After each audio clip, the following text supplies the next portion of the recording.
ਜ਼ਿੰਦਗੀ ਸਭ ਤੋਂ ਅਣਕਿਆਸੀ ਚੀਜ਼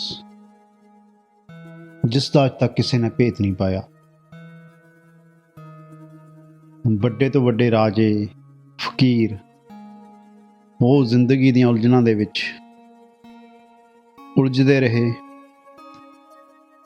ਤੇ ਵੱਡੇ ਤੋਂ ਵੱਡੇ ਸਿਆਣੇ ਬੰਦੇ ਦਾ ਹੀ ਕਹਿਣਾ ਹੈ ਕਿ ਤੁਸੀਂ ਕੁਝ ਵੀ ਗਿਆਨ ਹਾਸਲ ਕਰ ਲਓ, ਪਰ ਜ਼ਿੰਦਗੀ ਤੁਹਾਡੀ ਮਰਜ਼ੀ ਮੁਤਾਬਕ ਕਦੇ ਵੀ ਨਹੀਂ ਗੁਜ਼ਰਦੀ। ਅਸੀਂ ਦੂਜੇ ਦੇ ਤਜਰਬੇ ਤੋਂ ਸਿਰਫ ਜ਼ਿੰਦਗੀ ਦੀ ਜਾਂਚ ਸਿੱਖ ਸਕਦੇ ਹਾਂ, ਜਾਂ ਕੁਝ ਕੱਚੀਆਂ ਚੀਜ਼ਾਂ ਜੋ ਕਿ ਸਾਡੇ ਲਈ ਔਖੇ ਵਕਤ ਦੇ ਵਿੱਚ ਹੌਸਲੇ ਦਾ ਕੰਮ ਕਰਦੀਆਂ ਨੇ। ਸੋ ਇਹੋ ਜਿਹੀਆਂ ਕੁਝ ਗੱਲਾਂ ਅਸੀਂ ਤੁਹਾਡੇ ਲਈ ਲੈ ਕੇ ਆਏ ਹਾਂ ਜ਼ਿੰਦਗੀ ਦੇ ਤਜਰਬਿਆਂ ਵਿੱਚੋਂ। ਸਾਡਾ ਇਹ ਨਵਾਂ ਪ੍ਰੋਗਰਾਮ ਅਸੀਂ ਸ਼ੁਰੂ ਕਰਨ ਜਾ ਰਹੇ ਹਾਂ 2014 ਸੰਨ ਦੀ ਬਹੁਤ ਹੀ ਮਸ਼ਹੂਰ ਪੰਜਾਬੀ ਦੀ ਕਿਤਾਬ ਕੈਂਗਰੂਨਾਮਾ ਦੇ ਲੇਖਕ, ਜਿਨ੍ਹਾਂ ਨੂੰ ਕਿ ਤੁਸੀਂ ਸਾਡੇ ਚੈਨਲ ਦੇ ਉੱਤੇ ਇੱਕ ਹੋਸਟ ਦੇ ਤੌਰ ਤੇ ਵੀ ਜਾਣਦੇ ਹੋ, ਮਿੰਟੂ ਬਰਾੜ ਜੀ। ਉਹ ਆਪਣੀ ਜ਼ਿੰਦਗੀ ਦੇ ਪਿਛਲੇ 15 ਵਰ੍ਹਿਆਂ ਦੇ ਵਿੱਚ ਜੋ ਉਹਨਾਂ ਨੇ ਆਸਟ੍ਰੇਲੀਆ ਨੂੰ ਦੇਖਿਆ, ਜਾਂ ਜੋ ਉਹਨਾਂ ਦੇ ਤਜਰਬੇ ਜ਼ਿੰਦਗੀ ਦੇ ਇੱਥੇ ਰਹੇ ਹਨ, ਉਹਨਾਂ ਨੂੰ ਲੈ ਕੇ ਅਸੀਂ ਇਹ ਨਵੀਂ ਸੀਰੀਜ਼ ਸ਼ੁਰੂ ਕਰਨ ਜਾ ਰਹੇ ਹਾਂ। ਇਸ ਨੂੰ ਅਸੀਂ ਨਾਮ ਦਿੱਤਾ ਹੈ ਕੈਂਗਰੂਨਾਮਾ। ਉਸ ਦਾ ਇੱਕ ਕਾਰਨ ਹੈ ਕਿ ਉਹਨਾਂ ਦੀ ਕਿਤਾਬ ਦਾ ਇਹ ਟਾਈਟਲ ਵੀ ਸੀ, ਅਤੇ ਅਸੀਂ ਉਹਨਾਂ ਦੀ ਆਸਟ੍ਰੇਲੀਆ ਵਿੱਚ ਬੀਤੀ ਜ਼ਿੰਦਗੀ ਅਤੇ ਉਹਨਾਂ ਦੇ ਤਜਰਬਿਆਂ ਬਾਰੇ ਆਪ ਸਭ ਨੂੰ ਇਸ ਸੀਰੀਜ਼ ਦੇ ਵਿੱਚ ਦਿਖਾਵਾਂਗੇ। ਉਮੀਦ ਕਰਦੇ ਹਾਂ ਤੁਸੀਂ ਸਾਡੇ ਹੋਰਨਾਂ ਪ੍ਰੋਗਰਾਮਾਂ ਵਾਂਗ ਇਸ ਲੜੀ ਨੂੰ ਵੀ ਅਥਾਹ ਪਿਆਰ ਦਿਓਗੇ। ਸੋ ਆਓ ਸ਼ੁਰੂ ਕਰਦੇ ਹਾਂ ਇਸ ਲੜੀ ਦਾ ਪਹਿਲਾ ਭਾਗ।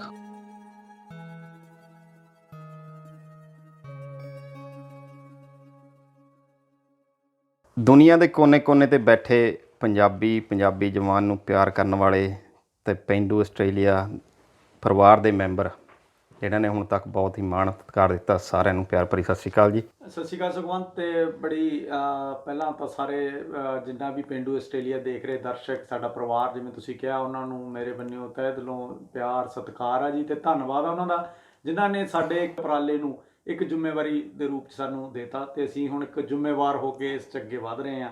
ਤੇ ਸਾਨੂੰ ਮਹਿਸੂਸ ਹੁੰਦਾ ਵੀ ਅਸੀਂ ਹੁਣ ਕਿਤੇ ਪਿੱਛੇ ਨਾ ਹਟ ਗਏ ਉਹਨਾਂ ਦੀਆਂ ਜਿਹੜੀਆਂ ਇੱਕ ਕਹਿ ਸਕਦੇ ਹਾਂ ਸਾਡੇ ਤੋਂ ਆਸਾਂ ਰੱਖੀਆਂ ਹੋਈਆਂ।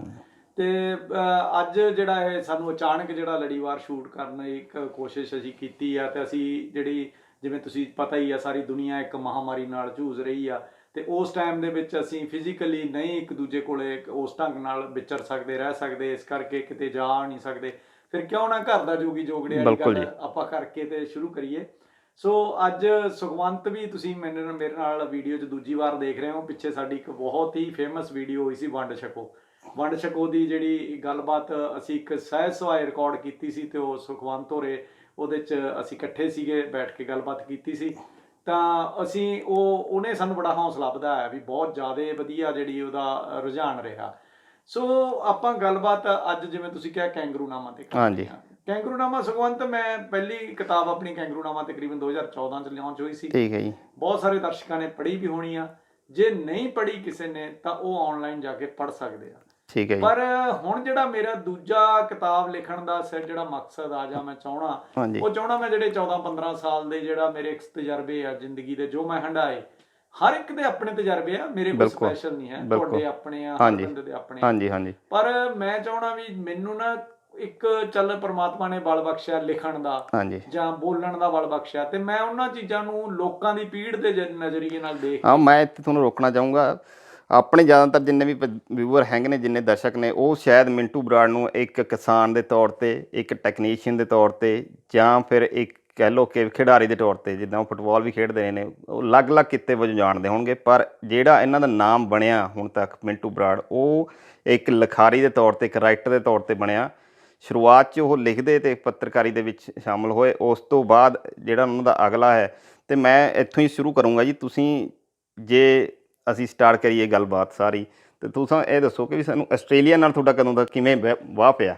ਜੀ ਬਿਲਕੁਲ ਜੀ, ਦੇਖੋ ਉਹੀ ਚੀਜ਼ ਮੈਂ ਜਿਹੜੀ ਕੈਂਗਰੂਨਾਮਾ 2, ਹਾਂਜੀ ਫਿਲਹਾਲ ਅਸੀਂ ਨਾਂ ਕਿਤਾਬ ਦਾ ਪ੍ਰੋਪਰ ਨਹੀਂ ਰੱਖਿਆ, ਬਿਲਕੁਲ ਪਰ ਇਹਨੂੰ ਕੈਂਗਰੂਨਾਮਾ 2 ਕਹਾਂਗੇ। ਠੀਕ ਹੋ ਹੈ ਜੀ। ਸਕਦਾ ਇਹੀ ਰੱਖ ਦਈਏ, ਹਾਂ ਇਹ ਤਾਂ ਆਉਣ ਵਾਲੇ ਦਿਨਾਂ 'ਚ ਤੁਹਾਡੀ ਪ੍ਰਵਾਨਗੀ ਤੇ ਆ, ਬਿਲਕੁਲ ਕਿਉਂਕਿ ਕੈਂਗਰੂਨਾਮਾ ਇੱਕ ਆਪਣਾ ਹੁਣ ਇੱਕ ਕਿਸਮ ਦਾ ਕਹਿ ਨਹੀਂ ਹੁੰਦੇ ਆਪਾਂ, ਉਹਦੇ ਤੇ ਸਟੈਂਪ ਜੀ ਲਾ ਲਈ ਵੀ ਆਪਣਾ ਇੱਕ ਹਾਂਜੀ ਹਾਂਜੀ ਕਾਪੀਰਾਈਟ ਹੋ ਗਈ, ਪੇਟੈਂਟ ਹੋ ਗਏ, ਕਰਵਾ ਲਿਆ ਤੁਸੀਂ। patent ਹੋ ਗਿਆ। ਹਾਂਜੀ ਸੋ ਹੋ ਸਕਦਾ ਕੈਂਗਰੂਨਾਮਾ 2 ਦੇ ਨਾਂ ਤੇ ਮੈਂ ਲਿਖਾਂ ਇਹ ਸਾਰੀਆਂ ਗੱਲਾਂ, ਤੇ ਉਹਦੇ ਵਿੱਚ ਮੈਂ ਸ਼ੁਰੂਆਤ ਕਰੂੰਗਾ ਵੀ ਜਦੋਂ ਆਸਟ੍ਰੇਲੀਆ ਨਾਲ ਮੇਰੇ ਪਹਿਲੇ ਵਾਹ ਤੋਂ ਲੈ ਕੇ ਤੇ ਜ਼ਿੰਦਗੀ ਦੇ ਤਕਰੀਬਨ 14 ਤੋਂ 15 ਵਰੇ ਠੀਕ ਹੈ ਜੀ। ਹੋ ਗਏ ਆ, ਤੇ ਉਹਨਾਂ ਸਾਰੇ ਵਰਿਆਂ ਨੂੰ ਮੈਂ ਉਹਦੇ ਚ ਲਪੇਟਣਾ।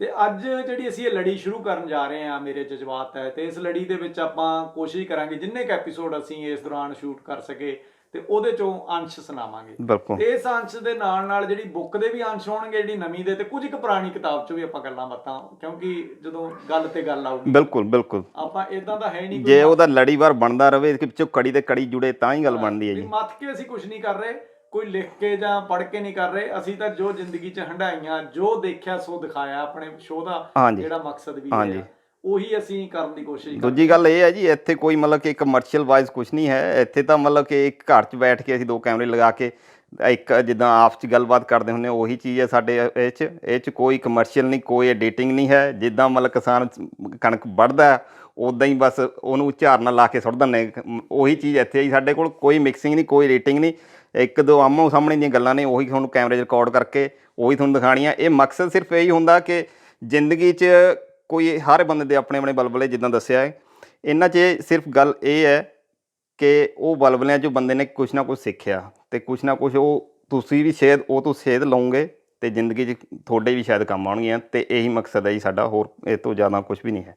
ਸੋ ਕੈਂਗਰੂਨਾਮਾ 2 ਦਾ ਆਪਾਂ ਜਿਹੜਾ ਜ਼ਿਕਰ ਇੱਥੇ ਕਰਾਂਗੇ, ਤੇ ਇਹ ਜਿੰਨੀਆਂ ਵੀ ਇਸ ਲੜੀਵਾਰ ਦੇ ਵਿੱਚ ਗੱਲਾਂ ਹੋਣਗੀਆਂ ਤਕਰੀਬਨ ਇਹ ਮੇਰੀ ਕਿਤਾਬ 'ਚ ਪੜ੍ਹੀਆਂ ਜਾ ਸਕਣਗੀਆਂ, ਜਿਹੜੀ ਆਉਣ ਵਾਲੀ ਕਿਤਾਬ 'ਚ। ਬਿਲਕੁਲ ਕਿਤਾਬ ਦਾ ਸਮਾਂ ਨਹੀਂ ਅਸੀਂ ਹਾਲੇ ਦੱਸ ਸਕਦੇ, ਜਦੋਂ ਵੀ ਸੰਜੋਗ ਬਣੂਗਾ ਕੋਸ਼ਿਸ਼ ਕਰਾਂਗੇ ਜਲਦੀ ਤੋਂ ਜਲਦੀ, ਕਿਉਂਕਿ ਬਹੁਤ ਸਾਰੇ ਪਾਠਕ ਸੁਣਨਾ ਚਾਹੁੰਦੇ ਆ, ਬਹੁਤ ਸਾਰੇ ਪੜ੍ਹਨਾ ਚਾਹੁੰਦੇ ਆ। ਸੋ ਪੜ੍ਹਨ ਵਾਲਿਆਂ ਲਈ ਵੀ ਆਪਾਂ ਕੋਸ਼ਿਸ਼ ਕਰਾਂਗੇ ਕਿਤਾਬ ਲੈ ਕੇ ਆਵਾਂਗੇ।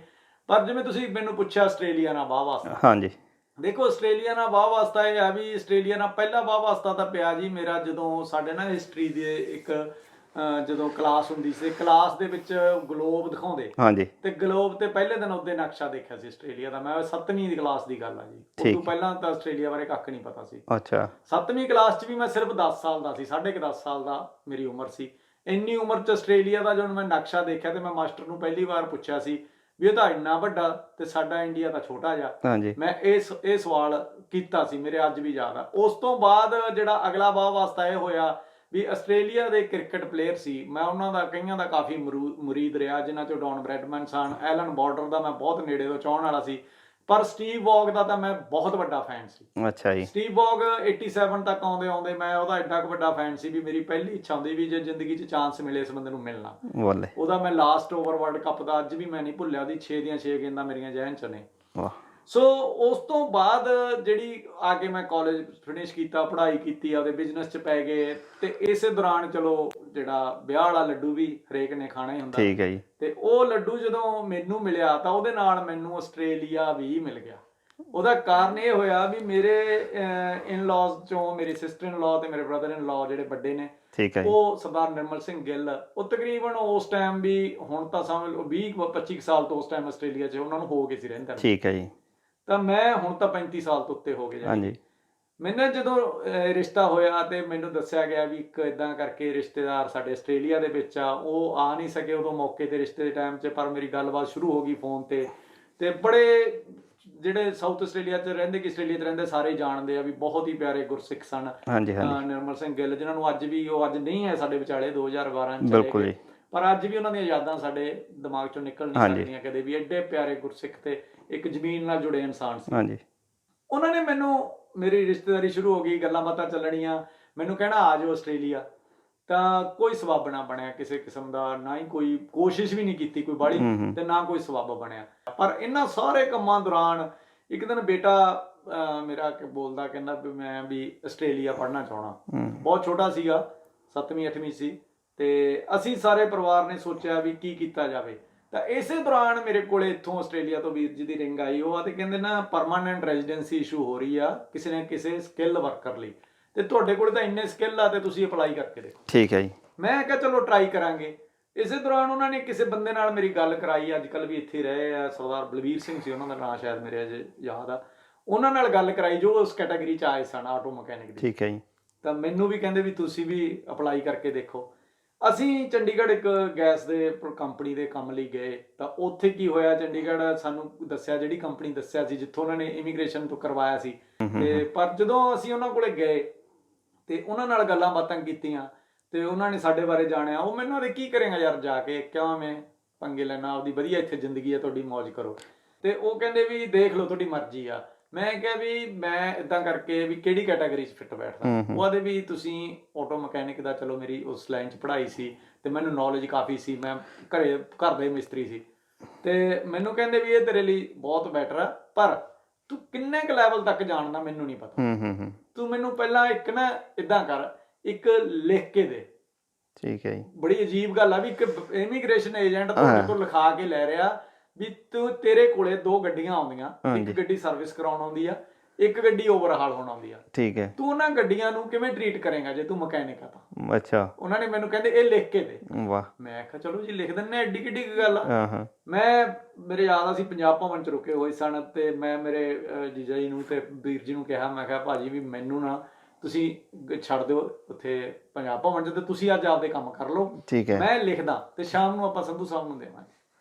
ਸੰਧੂ ਸਾਹਿਬ ਆਦੇ ਠੀਕ ਹੈ ਜੀ, ਸ਼ਾਮ ਨੂੰ ਆ ਜਿਓ ਤੇ ਲੈ ਆਓ। ਮੈਂ ਜਾ ਕੇ ਬੈਠ ਗਿਆ ਜੀ ਲਿਖਣ, ਤੇ ਮੈਂ ਸਟੋਰੀ ਲਿਖਤੀ ਵੀ ਮੇਰੇ ਕੋਲੇ ਕਿਵੇਂ 2 ਗੱਡੀਆਂ ਆਉਂਦੀਆਂ, ਕਿਵੇਂ ਮੈਂ ਉਹਦੀ ਸਰਵਿਸ ਕਰਦਾ, ਕਿਵੇਂ ਮੈਂ ਉਹਦਾ ਇੰਜਨ ਓਵਰਹਾਲ ਕਰਦਾ, ਮੈਂ ਕੀ ਕਰੂੰਗਾ ਕਰਾ ਕੇ ਨਾ। ਤੇ ਉਹ ਮੇਰਾ ਇੱਕ ਚਲੋ ਸ਼ਰਾਰਤੀ ਦਿਮਾਗ ਆ, ਬਚਪਨ ਤੋਂ ਹੀ ਸ਼ਰਾਰਤਾਂ ਕਰਦਾ ਰਹਿਣਾ, ਥੋੜਾ ਮੈਨੂੰ ਚੰਗਾ ਲੱਗਦਾ ਬਚਪਨ ਚ ਜਿਉਣਾ। ਠੀਕ ਹੈ ਜੀ। ਤੇ ਮੈਂ ਐਂਡ ਚ ਕੀ ਕੀਤਾ ਨਾ, ਐਂਡ ਚ ਮੈਂ ਉਹਦੇ ਚ ਨਾ 5 ਦਾ ਬਦਾਨਾ ਵੰਡਤਾ।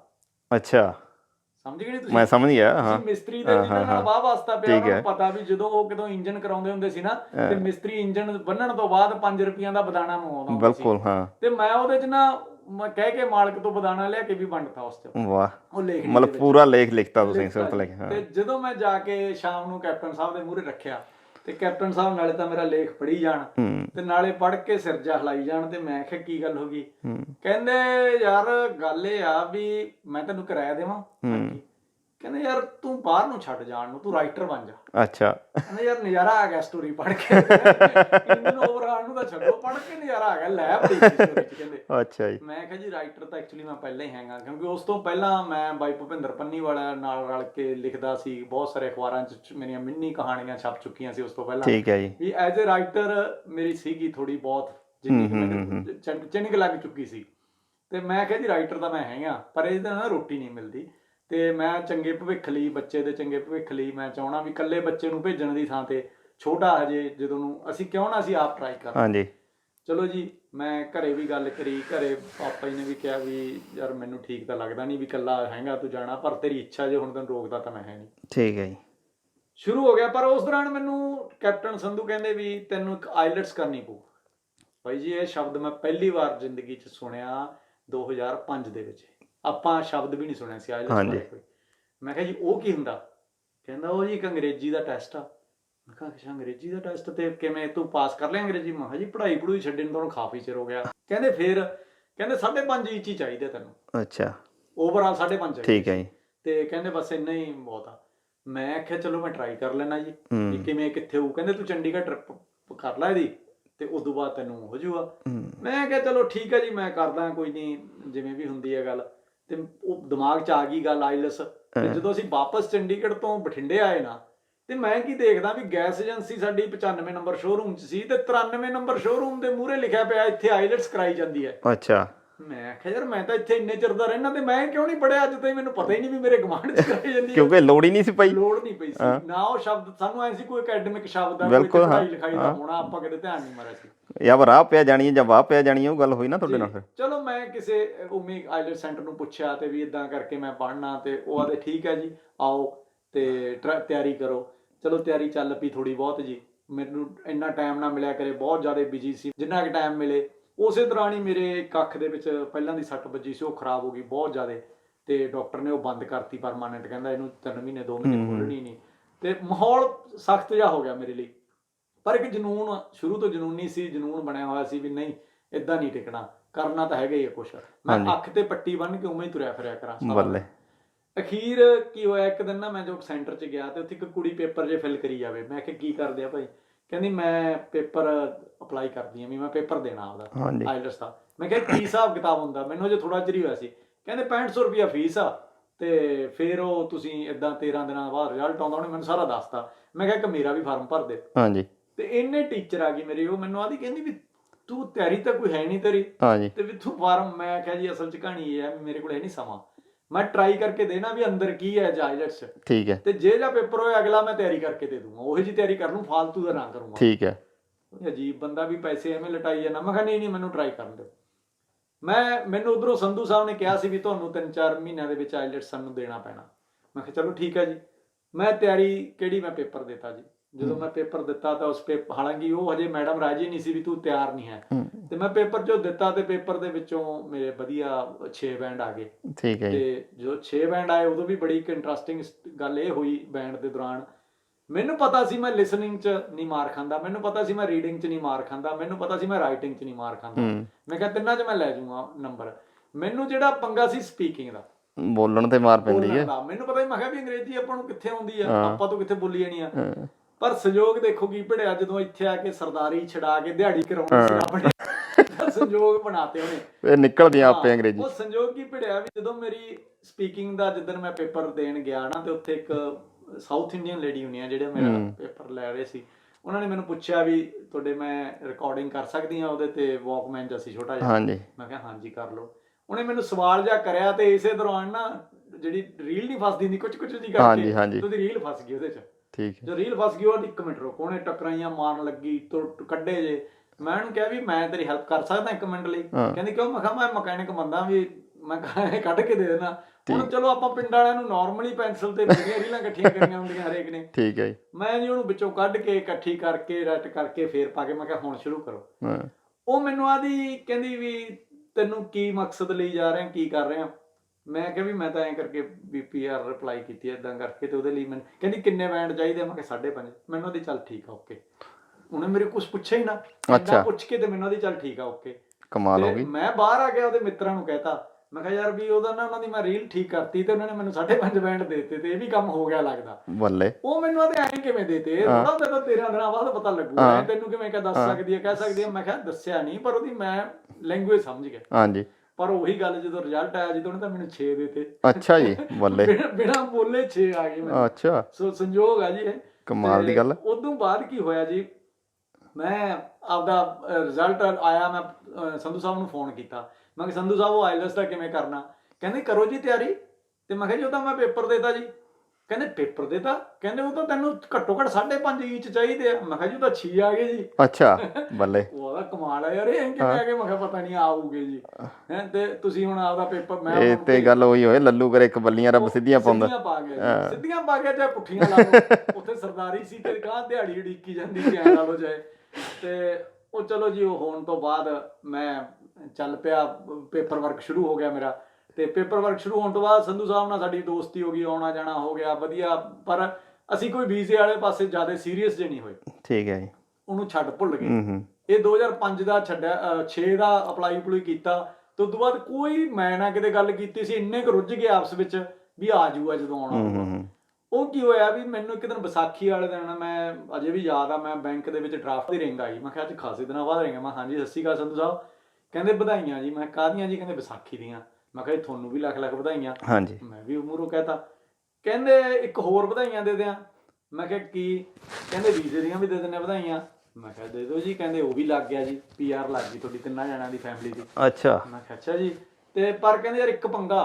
ਮੈਂ ਕੀ? ਕਹਿੰਦੇ ਤੈਨੂੰ ਬਸ 1.5-2 ਮਹੀਨਿਆਂ 'ਚ ਜਾਣਾ ਪੈਣਾ, ਛੇਤੀ ਉੱਥੇ ਹਾਜ਼ਰੀ ਲਵਾਉਣੀ ਪਊ। ਮੈਂ ਕਿਹਾ ਵੀ ਉਹ ਤਾਂ ਟਾਈਮ ਦਿੰਦੇ ਹੁੰਦੇ 6 ਮਹੀਨੇ ਜਾਂ ਕੁਝ ਵੀ ਆਉਣ ਦਾ, ਤੇ 2-3 ਮਹੀਨਿਆਂ 'ਚ ਕਿਉਂ?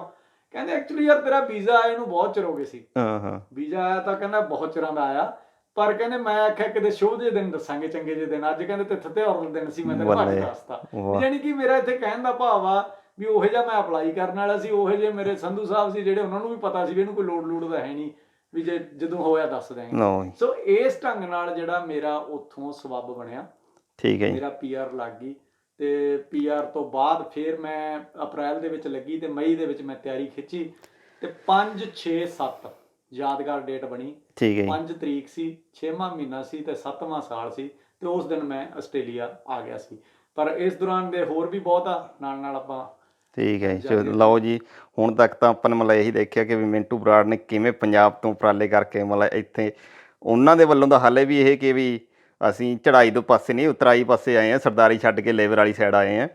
ਪਰ 2007 'ਚ ਮਤਲਬ ਉਸੇ ਸਮੇਂ ਤਕਰੀਬਨ ਅਸੀਂ 2006 'ਚ ਸਾਡੇ ਵਰਗੇ, ਮੈਂ ਸਟੂਡੈਂਟ ਵੀਜ਼ੇ 'ਤੇ ਆਇਆ ਅਤੇ ਮੈਂ ਯੂਨੀਵਰਸਿਟੀਆਂ ਨੂੰ ਚੱਲ ਪਏ ਅਤੇ ਇਹ ਆਪਣੇ ਕੰਮਾਂ ਵੱਲ ਨੂੰ ਲੱਗ ਪਏ ਸੀ, ਕਿਉਂਕਿ ਇਹ ਥੋੜ੍ਹਾ ਇੱਕ ਸਟੈਪ ਪਹਿਲਾਂ ਹੀ ਫੋਰਵਰਡ ਹੋ ਕੇ ਆਏ ਸੀਗੇ। ਅਤੇ ਇਹ ਸਾਰਾ ਇੱਕ ਸਾਈਡ ਮਤਲਬ ਕਿ ਆਪਣਾ ਇੱਕ ਲੜੀ ਬਣ ਗਈ ਹੈ ਅਤੇ ਆਪਾਂ ਇਸੇ ਲੜੀ ਦਾ ਅਗਲਾ ਪਾਰਟ ਆਪਾਂ ਅਗਲੇ ਹਫਤੇ ਤੁਹਾਨੂੰ ਦਿਖਾਵਾਂਗੇ। ਅਤੇ ਇਸ ਵਾਰ ਦੇ ਵਾਸਤੇ ਸਾਨੂੰ ਦਿਓ ਇਜਾਜ਼ਤ। ਅਤੇ ਮੈਂ ਤੁਹਾਡਾ ਆਪਣਾ ਸੁਖਵੰਤ ਸਿੰਘ, ਐਡਲੇਡ ਸਟੂਡੀਓ ਤੋਂ, ਅਤੇ ਨਾਲ ਹੀ ਮਿੰਟੂ ਬਰਾੜ ਜੀ। ਅਸੀਂ ਮਿਲਦੇ ਹਾਂ ਅਗਲੇ ਹਫਤੇ ਜੀ। ਸਤਿ ਸ਼੍ਰੀ ਅਕਾਲ।